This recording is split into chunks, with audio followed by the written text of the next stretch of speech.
Hello guys, இன்றைக்கி நம்ம சேனலில் த ஸ்டால் அண்ட் லவ் அப்படி இல்லைனா டேக் பை போர்ஸ் அப்படின்ற சைனீஸ் வெப் சீரிஸோடைய எபிசோட் நம்பர் 22 தான் பார்க்க போகிறோம்.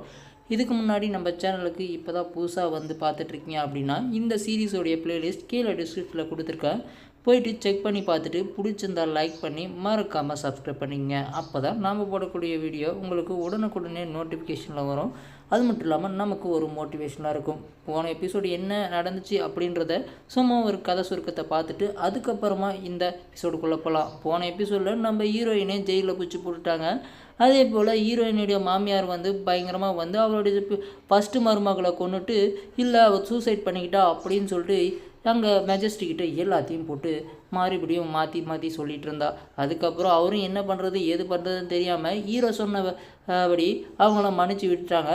அதே போல் ஹீரோயினையும் அங்கேருந்து ஜெயிலேருந்து கூட்டிகிட்டு வந்தான். அப்படியே முடிஞ்சிச்சு. அதுக்கடுத்து என்ன நடக்க போகுதுன்னு பார்ப்போம் வாங்க. அப்படியே இந்த எபிசோடை கேட்டுறாங்க. போன எபிசோடில் நம்ம ஹீரோ வந்து ஹீரோயினை எப்படியோ காப்பாற்றிட்டான். அதே போல் ஹீரோயின்கிட்ட வந்து பார்த்துட்டு இருக்கும்போதே அங்கே யாரோ கல் எடுத்து அடிக்கிறாங்க வீட்டுக்குள்ளே. யாருடா அப்படின்னு வந்து பார்த்தா நம்ம ஹீரோயினுடைய பையன் என்னடாச்சா இந்த பக்கம் அப்படின்ற மாதிரி தானே. பேட் அங்கிள், என்னை காப்பாற்றினீங்கள, அதனால் உங்களுக்கு நன்றி சொல்ல வந்தேன் அப்படின்ற மாதிரி அவன் பேசிகிட்டு இருக்க. சரி உனக்கு ரொம்ப பிடிக்குமா அப்படின்னு சொல்லிட்டு இருக்கேன். அந்த இடத்துல உங்கள் அம்மா கிட்ட சொல்லாமல் ஏன்டா வந்த அப்படின்னு கேட்க, இல்லை அப்படி பார்த்தீங்கன்னா திடீர்னு ஹீரோயின் வந்து பயங்கரமாக நீ ஏன் வந்த எதுக்காக வந்த அப்படின்னு சொல்லிட்டு பிடிச்சி கேள்வி மேலே கேள்வி கேட்டுருக்கேன். நான் வந்து இவருக்கு நன்றி சொல்ல தான் வந்தேன் அப்படின்ற மாதிரி நம்ம சொல்ல, சரி நல்ல பையனாக இருக்கான் அப்படின்ற மாதிரி ஹீரோ பார்த்துட்டே இருக்க. சரின்னு சொல்லிட்டு எனக்கு ரொம்ப பிடிச்சிருக்கு. அது மட்டும் இல்லாமல் இவர் பர்சனை நல்லா தப்பாக நினச்சிட்டேன், அப்படி இவர் நல்லவர்னு எனக்கு தெரியும் அப்படின்னு சொல்லிட்டு சொல்லிகிட்டு இருக்கும்போது ஹீரோயினுக்கு மனசுக்குள்ளே அப்படியே சந்தோஷங்க.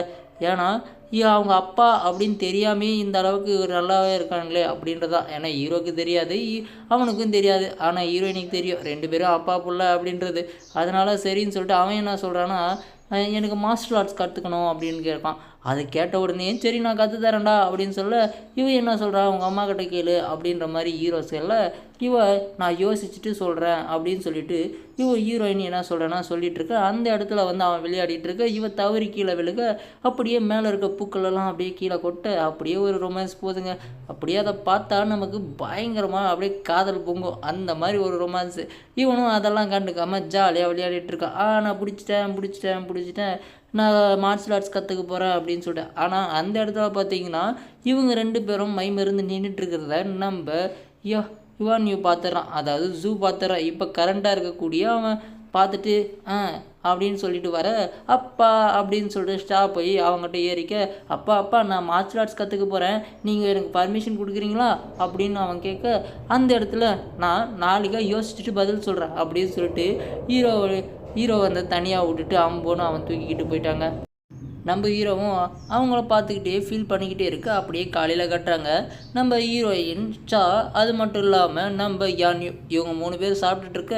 நம்ம சாப்பிடாம இருக்கான். டேய் ஏண்டாச்சா சாப்பிட்றா அப்படின்னு சொல்லிட்டு நம்ம ஹீரோயின் கேட்க, அம்மா நீங்கள் தான் ஒத்துக்கவே மாட்டீங்களே, நான் மார்ஷல் ஆர்ட்ஸ் கற்றுக்கணும் அப்படின்னு சொன்னேன் இல்லைம்மா. அது மட்டும் இல்லாமல் அவர் தான் என்னை காப்பாற்றினார், அவர்கிட்ட நான் கற்றுக்கிட்டேன்னா நல்ல பெரிய ஆளாவேன். அப்பா நீங்கள் சொல்லுங்கள், நீங்கள் என்ன சொன்னீங்க, நாளைக்கா சொல்கிறோம் அப்படின்னு சொன்னீங்கல்ல அப்படின்னு சொல்லிட்டு அவங்ககிட்ட கேட்க, உடனே யுவான் வந்து என்ன சொல்கிறான்னா சரி ஒத்துக்கிறான். அப்புறமா ஜூ எதுக்காக நீங்கள் வந்து அவங்ககிட்ட ஒத்துக்கிட்டீங்க அப்படின்னு சொல்ல, இல்லை எல்லாம் ஒரு இதுதான், அது மட்டும் இல்லாமல் உன்னுடைய விஷயம் நிறைவேறும். அதாவது அப்பா புள்ள அப்படின்றத பழகிறத நம்மளால் தவிர்க்க முடியும். ஆனால் மாஸ்டர் அது மட்டும் இல்லாமல் மாணவன் அப்படின்றத தவிர்க்க முடியாத ஒன்று. இப்படியாவது வந்து நீ ஆசைப்பட்ட மாதிரி அவங்க 2 பேரும் ஒன்று சேர்ந்தால் நல்லா தானே இருக்கும் அப்படின்னு சொல்லிட்டு நம்ம ஹீரோயினை சமாதானப்படுத்துகிறான். அதாவது இவன் என்ன பண்ணுறான்னா நம்ம ஜூ வந்து அதாவது ஹீரோயினியை வந்து இம்ப்ரெஸ் பண்ண பார்க்குறா. இம்ப்ரெஸ் பண்ணுறானா இல்லை அப்படின்றது அடுத்த விஷயம். அதுக்கப்புறம் அப்படியே அங்கேருந்து கட் பண்ணால் இங்கே பார்த்தீங்கன்னா நம்ம க்ரோன் பிரின்ஸுக்கிட்ட பேசிகிட்டு இருக்கா. என்ன க்ரோன் பிரின்சஸ் நல்லா இருக்கீங்களா, அதுக்கப்புறம் நீங்கள்லாம் பண்ணுறது என்ன, அது மட்டும் இல்லாமல் நீங்கள் பேங்க்வானே எல்லாரையும் கொண்டுறீங்க, அது மட்டும் இல்லாமல் பிரின்ஸ் ஷூ வந்து உங்களை வந்து டிஃபீட் பண்ணணுன்னே இருக்கார், அது மட்டும் இல்லாமல் இதை எப்படி பண்ணுறது அப்படின்னு சொல்ல, நானாக இருந்தேன்னா ஃபஸ்ட்டு என்னுடைய வீக்னஸ் எல்லாத்தையுமே நான் சொல்லுவேன், அதுக்கப்புறம் அவங்கள நம்ப வச்சு அதுக்கப்புறமா மொத்தத்தை என் பக்கம் கொண்டு வந்துடுவேன் அப்படின்ற மாதிரி நம்ம ஜூ வந்து இவனுக்கு நிறைய இது பண்ணிகிட்ருக்க. அப்படியே இங்கே பார்த்தீங்கன்னா இவங்க 2 பேரும் பிளான் போட்டுட்ருக்காங்க. அப்படியே கட் பண்ணால் இங்கே வந்து நம்ம ஹீரோக்கிட்ட மாணவனாக சேர நம்ம ஷா வந்திருக்கான். ஷா வந்ததோட அதே போல் நம்ம ஹீரோயினும் வந்திருக்காங்க. அதே போல் யானியும் வந்திருக்காங்க. என்ன கசின் அப்படின்ற மாதிரி அவன் பேசிகிட்டு இருக்க. இங்கே பாருப்பா, இப்போதுலேருந்து நான் உனக்கு குரு, நான் சொல்கிறத நீ கேட்கணும் அப்படின்னு சொல்லிட்டு இருக்க. அது மட்டும் இல்லாமல் சரி நான் சொல்கிற முக்கியமான பாடத்தை மட்டும் நீ கேட்டுக்க ஓகேவா அப்படின்னு சொல்லிட்டு, சொல்லுங்கள் மாஸ்டர் நான் கேட்டுக்கிறேன் அப்படின்னு சொல்லிட்டு இருக்க. இப்போ அவன் சொல்கிறான், நான் காலங்காலமாக இந்த ஜியோ ஃபேமிலியில் ஒரு பயங்கரமான மார்ஷல் ஆர்ட்ஸ் இருக்குது. அதுக்கப்புறமா இந்த கத்தி இந்த வாள் உனக்காக கொடுக்கப்பட்டிருக்கு. ஏன்னா இதை என் சின்ன வயசில் எங்கள் அப்பா எனக்காக கொடுத்தாரு. நான் இப்போ உனக்காக நான் கொடுக்குறேன். இதை பத்திரமா பாதுகாக்கணும். அது மட்டும் இல்லாமல் நீ நல்லவனாக இருக்கணும் அப்படின்னு சொல்ல, ஆமாம் நான் உங்களை போலவே ஒரு ஹீரோவாக இருப்பேன் அப்படின்னு. நான் ஹீரோலாம் இல்லைப்பா, ஹீரோன்றவன் அவனுடைய மக்களையும் அவனை நேசிக்கிற மக்களையும் காப்பாற்றணும். ஆனால் அதில் நான் தவறிட்டேன் அப்படின்னு சொல்லிட்டு இவனுக்கு ஒரு அட்வைஸை போட்டுட்டு அப்படியே இதை கேட்க ஹீரோயினுக்கும் ஃபீல் ஆயிடுது. அப்படியே இவனும் வந்து கொஞ்சம் கொஞ்சமாக கற்றுக் கொடுத்துட்ருக்கான். மாஸ்டர் என்னால் நிற்க முடியல மாஸ்டர் அப்படின்னு சொல்லிட்டு சா கேட்க, அவன் போய் தாங்கி பிடிக்க இது எல்லாத்தையும் பார்த்துட்ருக்க. அப்படியே ஹீரோயின் வந்து நான் கொஞ்சம் பழங்களெல்லாம் கொண்டு வந்திருக்கேன் சாப்பிட்லாவா அப்படின்னு சொல்லிட்டு நம்ம சாவை பார்க்குற சாக்கில் அப்படியே ஹீரோவை பார்த்துக்கிட்டு ரசிச்சுட்டு இருக்கேன். இப்போ அவளுக்கு ரொம்பவே சந்தோஷம். ஏன்னா அப்பாவும் பிள்ளையும் இப்போ கொஞ்சம் ஒற்றுமையாக இருக்காங்க இல்லையா, அதனால் நம்ம ஹீரோயினுக்கு கொஞ்சம் ரொம்பவே சந்தோஷமாக இருக்குது. அது மட்டும் இல்லாமல் ஃபஸ்ட்டு எடுத்த உடனே நம்ம சா என்ன பண்ணுறான்னா, இந்தாங்க மாஸ்டர் அப்படின்னு சொல்லிட்டு தர்பூசணி பழத்தை வந்து ஃபஸ்ட்டு சா வந்து ஹீரோவுக்கு கொடுக்க, இது எல்லாத்தையுமே ஓரமாக நின்றுக்கிட்டு நம்ம யானி பார்த்துட்ருக்கான். அதாவது ஜூ யானி பார்த்துட்ருக்கா. அது மட்டும் இல்லாமல் இவன் அப்படியே வந்து அன்றைக்கி ஒரு ஃபெஸ்டிவல் இருக்குது போல், லைட் ஃபெஸ்டிவல். அதனால லேண்ட்ரன் லைட் எல்லாமே ஏற்றிட்டுருக்கா. மாஸ்டர் எனக்கு கொஞ்சம் சொல்லுங்கள் அப்படின்னு சொல்லிட்டுருக்க. அதாவது இது மற்றவங்களுடைய இதுவுக்காக ஓகேவா, சந்தோஷத்துக்காக உனக்கு என்னெல்லாம் ஆகணுமோ யார் மேலெல்லாம் அக்கறை இருக்கோ அவங்களுடைய பேர் எழுதிக்கலாம் அப்படின்னு சொல்லிட்டுருக்க. அந்த இடத்துக்கு வந்து ஹீரோயின் வந்துட்டுருக்க.